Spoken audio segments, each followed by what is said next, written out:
മക്കയിൽ താമസിക്കുന്ന ഒരാൾ ഉംറക്ക് ഇഹ്റാം ചെയ്യാൻ മക്കയുടെ അഥവാ ഹറമിൻ്റെ പുറത്ത് ഹില്ലിൽ എവിടെയെങ്കിലും പോയാൽ മതി, എവിടെയും ആകാം.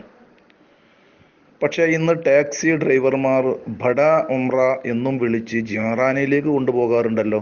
എന്താണ് ഈ ജിഹ്റാനയ്ക്ക് പ്രത്യേകത? ഒരു സഹോദരൻ്റെ ചോദ്യം. അതിൻ്റെ മറുപടിയാണ് പറയുന്നത്. ഹജ്ജ് യാത്രകളിൽ വളരെ ശ്രദ്ധിക്കേണ്ട ഒരു സ്ഥലമാണ് ജിഹ്റാന. കാരണം മക്കായിലുള്ള ഒരാൾ ഉംറക്ക് വേണ്ടി ഇഹ്റാം ചെയ്യാൻ ഹറമിൻ്റെ പുറത്ത് എവിടെയെങ്കിലും പോകുമ്പോൾ ഏറ്റവും അഫ്ളലായത് ജിഹ്റാനയാണ്. കാരണം അവിടെ വെച്ചാണ് ഹിജറ 8-ാം വർഷം അഷ്റഫുൽ ഖൽഖ് സ്വല്ലല്ലാഹു അലൈഹി വസല്ലം തങ്ങൾ ഉംറക്ക് വേണ്ടി ഇഹ്റാം ചെയ്തത് എന്നുള്ളത് കൊണ്ട് തന്നെ 1-ാം സ്ഥാനം ജിഹ്റാനക്കും, സെക്കൻഡ് മാത്രമാണ് തൻഈമിനുള്ളത്, 3-ാം സ്ഥാനമാണ് ഹുദൈബിയക്കുള്ളത്. ബഹുമാനപ്പെട്ട മസ്ജിദുൽ ഹറാമിൽ നിന്നും 24 കിലോമീറ്റർ ദൂരെയാണ് ജിഹ്റാന. വളരെ പ്രധാനപ്പെട്ട സ്ഥലമാണിത്. അവിടെ ഉണ്ടായിരുന്ന ഒരു ഹംഖായ പെണ്ണിന്റെ പേരാണ് ജിഹ്റാനത്ത്. ആ പേര് കൊണ്ടാണ് പേര് വെക്കപ്പെട്ടത് എന്നൊക്കെ ഹദീസിൽ കാണാം. ഫാഖി ഉദ്ധരിക്കുന്ന ഇബ്നു അബ്ബാസ് റളിയല്ലാഹു തആല അൻഹുമ ഫീ ഖൗലിഹി തആല വലാ തകൂനു കല്ലത്തി നഖലത് ഗസ്ലഹാ മിൻ ബഅദി ഖുവ്വത്തിൻ അൻകാസ.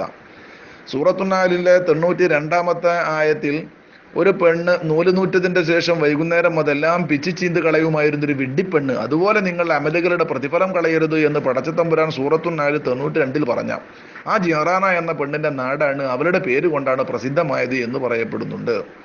നസലത്ത് ഫിംറാത്തി മിൻ ഖുറൈശി മിൻ ബനി തൈം യുഖാലു ലഹാ റൈത്വ വലഖബുഹാ ജിഹ്റാന വകാനത്ത് ഹംഖാ എന്ന് തഫ്സീറിൽ കാണാം. ജിഹ്റാനയിൽ വെച്ച് ഒരു ഉംറ ചെയ്താൽ ഹജ്ജിന്റെ കൂലിയാണ് എന്ന് ബഹുമാനപ്പെട്ട ഹദീസിൽ കാണാം.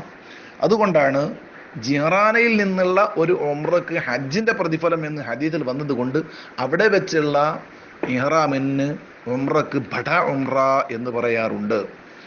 മാത്രമല്ല ജിഹ്റാനിൽ ഒരുപാട് അത്ഭുതങ്ങൾ നടന്ന സ്ഥലമാണ്. വളരെ നല്ല ഒരു ശുദ്ധജല തടാകമുണ്ട് അവിടെ, ഒരു നല്ല ശുദ്ധജലത്തിന്റെ ഒരു കിണർ.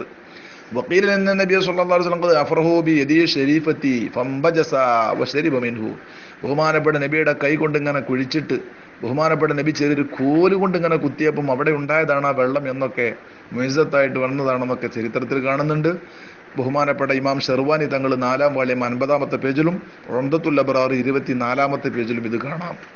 ഇന്ന് അവിടെ ഒരു കിണറുണ്ട്. അത് കിണറാണോ എന്ന് അറിഞ്ഞുകൂടാ. ഞാൻ മുമ്പൊരിക്കൽ ഹജ്ജിന് പോകുമ്പോൾ ഞങ്ങളുടെ ഗ്രൂപ്പിന്റെ MD ആയ ബഹുമാന്യരായ മഞ്ചേരി ഹിജറ അബ്ദുറഹ്മാൻ ആജി അവിടെയുള്ള ഒരു മുത്തവ ഷെയ്ഖ് അഹമ്മദ് എന്നവരോട് ചോദിച്ചപ്പം അയാൾ ഇതാണ് ബഹുമാനപ്പെട്ട നബിയുടെ മുഇസത്തായിട്ട് ഉറവ് പൊട്ടിയതായ കിണർ എന്ന് പറഞ്ഞ് കാട്ടിക്കൊടുത്തു. സത്യം എന്താണോ അല്ലാഹു അലം.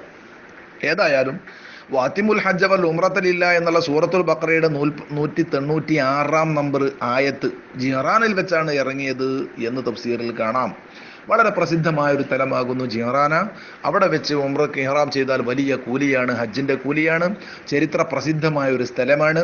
ബഹുമാനപ്പെട്ട നബി സല്ലല്ലാഹു അലൈഹി വസല്ലം തങ്ങൾ ഗസ്വത്ത് ഹുനൈനിൽ ഹിജറ 8-ാം വർഷം ഫത്ഹ് മക്കന്റെ ശേഷം ഹവാസിനുകാരുമായിട്ടുള്ള യുദ്ധത്തിൽ ഗനീമത്ത് സ്വത്ത് ഓഹരിവെച്ചതും ബന്ദികളെ ഓഹരിവെച്ചതും ഒക്കെ അവിടെ വെച്ചാണെന്നും 10 ചില്ലാനം ദിവസം ജിഹ്റാനിൽ ബഹുമാനപ്പെട്ട നബി സല്ലല്ലാഹു അലൈഹി വസല്ലം തങ്ങൾ തങ്ങിയിരുന്നു എന്നും അതുകൊണ്ടാണ് അവിടെ പ്രത്യേകം വലിയ പോരിശ എന്നും മഹാന്മാർ ഒക്കെ ഉദ്ധരിക്കുന്നുണ്ട്.